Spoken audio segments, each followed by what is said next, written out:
เราจะมาลงซื้อหรือว่าขายไฟภายในหรือต่างประเทศก็แล้วแต่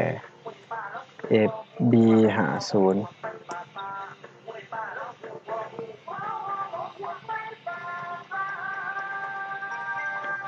สลามักคือไทยเดือนเนาะ30เดือน1130เดือน11รหัสเอกสารซื้อขายไฟก่อนซื้อไฟจาก5 สิงหาคมอุดมไซมันจะซื้อไฟจากระบบส่งภาคเหนือ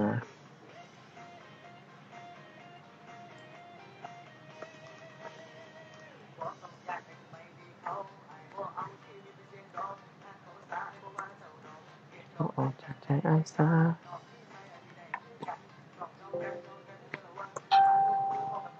1815055อุดมไซเครดิตซื้อไฟเท่าไหร่วะ6,500,000อันนี้186ซื้อไฟมา186ขายไฟมา187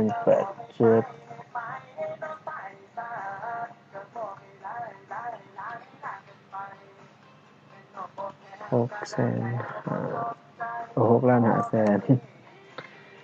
แถวตัวนี้จะพิเศษหน่อยนึง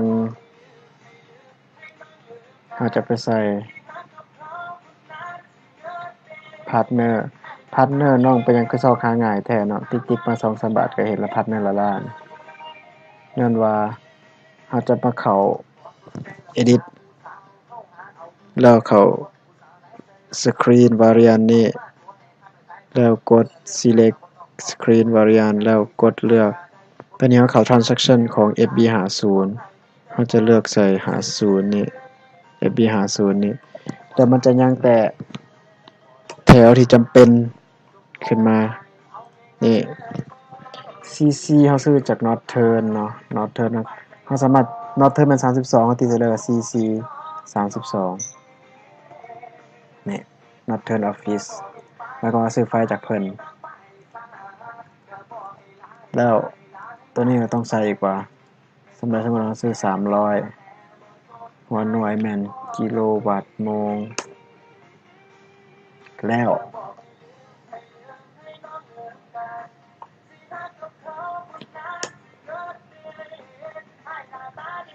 ก็ simulate เซฟตัวนี้มันซื้อไฟล์จากระบบส่งอีกอันหนึ่งเขาเอิ้นหยังวะน่าจะเป็นซื้อไฟล์กันที่ว่าเดี๋ยว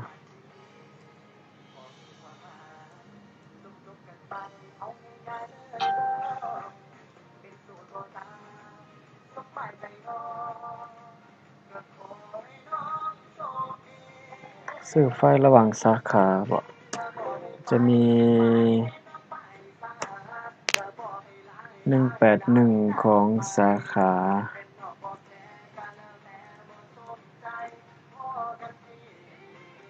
กับบัญชีละโคกโอ้คือสังนี่แหละอ้ายหน้าตาเด้หามาให้มื้อใดก็ได้นี่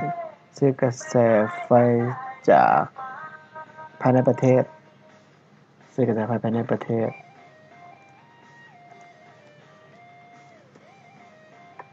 6,500,000ตัวนี้ใส่ call center เมื่อกี้นี่มัน168แต่ตัวนี้จะแม่นบัญชีละโคก18196เนี่ย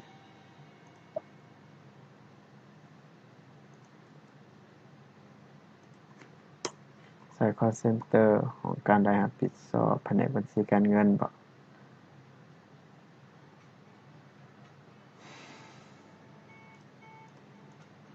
ปิดมีบัญชีการเงินแผนกจัดตั้งแล้วก็แล้วบ่เห็นพาร์ทเนอร์บ่ได้ใส่พาร์ทเนอร์จะใส่ก็ต่อเมื่อมี186กับ187เท่านั้นquantity เขาต้องใส่เนาะเขาซื้อเท่าไหร่เขาก็ใส่300บ่ว่าน้อยกิโลวัตต์โมงหลัก6น้อง1แม่นใส่ cost center ใส่ quantity ใส่ baseline unit of meat cereal แล้วก็ใส่ profit segment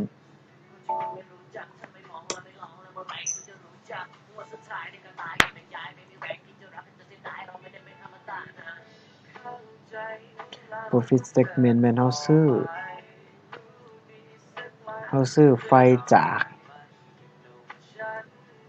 เครื่องซื้อไฟภายในประเทศเนาะตัวนี้ภายในประเทศผู้สนองของเราเป็นไผ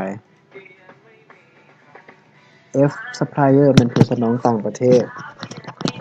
ผู้สนองภายในประเทศตัวนี้ detail D supplier ผู้สนองภายในประเทศผู้สนองเป็นไผเราซื้อไฟจากไผส่วนเราอุดมไซตัวนี้น้องเขียนผิดเด้อซื้อไฟระหว่างสาขาอันนี้มันซื้อไฟภายในเราซื้อไฟจากทำอูเก้าซะเนาะแล้วตัว D supplier กูบ่ต้องใส่มันสิขึ้นอัตโนมัติเองมันมีแต่เราใส่ตัวนี้แล้วก็แล้วติ๊กตัวนี้น้องสิเขียนว่าซื้อไฟภายในนะ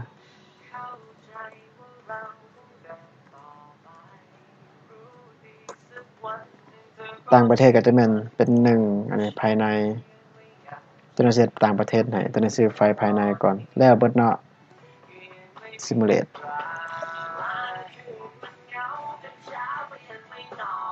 เซฟ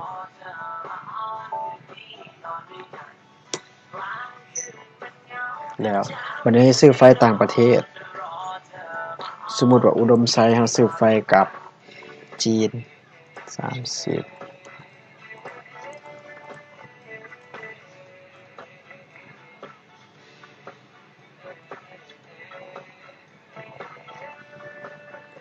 ซื้อไฟกับจีนสมมุติว่าเราซื้อไฟต่างประเทศซะ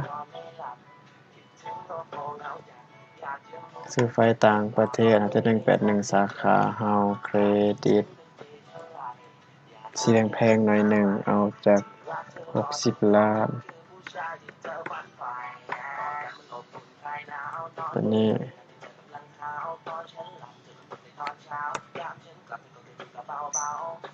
ซื้อกระแสไฟจากต่างประเทศเดบิต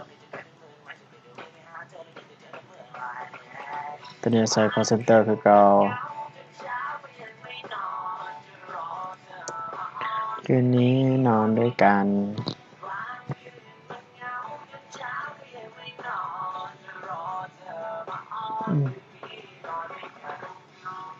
ไปบินตรงนี้เก็บเงินสมมุติจะซื้อเด้อเลือกให้มันถูกเด้อ profit center บ่ใส่ partner บ่ใส่แนวซื้อกับต่างประเทศซื้อจากกิโลวัตต์จังหวะ 2,600 กิโลวัตต์โมง profit segment ว่าชีวิตตอนนี้ยังไม่มีใคร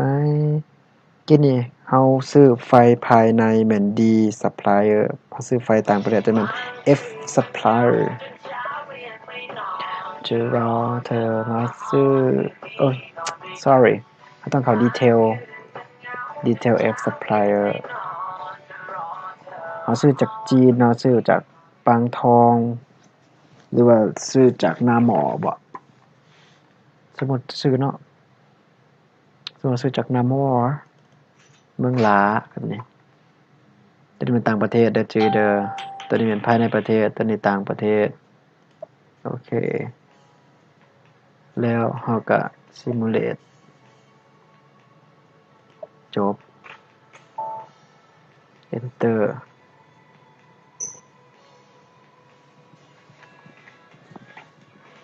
จบเท่านี้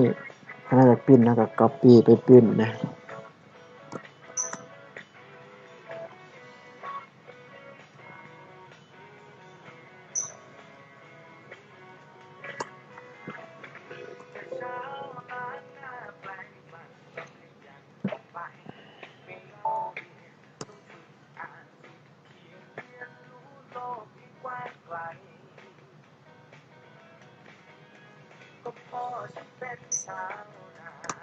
นี่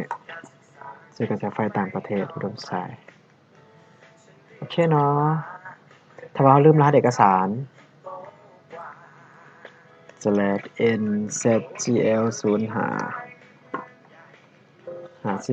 วันที่30เป็นบ่ลงกินนี่จะใส่ซื้อเอาเอง APT Gmail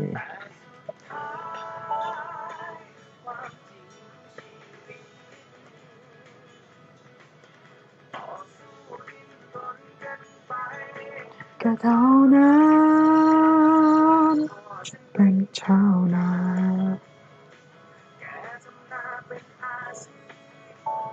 นี่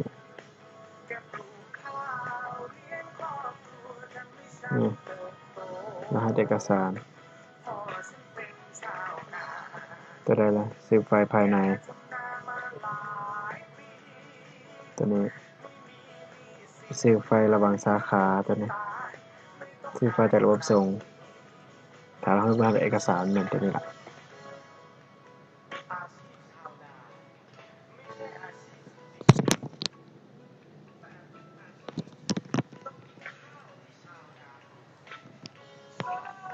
โอเคเนาะอันนี้คือตัวอย่างของ1แม่นซื้อไฟล์ระหว่างสาขา2ซื้อไฟล์ภายในประเทศ3ซื้อไฟล์ต่างประเทศขายไฟคือกันเนาะปิ้นเอาขายไฟให้ไผลงแบบเดียวกันเบิดเลยต่างแต่ว่าขายไฟจะแม่น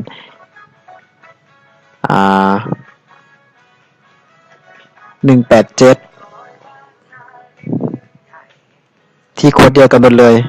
181ของสาขาเฮาแล้วขายไฟจะแม่น1870001ตัวนี้คือกันจะเป็น70602คันชื่อบ่ผิดซื้อไฟภายในซื้อไฟต่างประเทศก็จะแม่น7ขายไฟต่างประเทศไหมจะเป็น7ซื้อมัน6ขายเป็น7เฮ็ดไปเฮ็ดมาเริ่มสับสนแล้วเนาะ sorry เอาเบิดซำนี้เนาะไปจะได้ก็คอมเมนต์มาเด้อบ๊ายบาย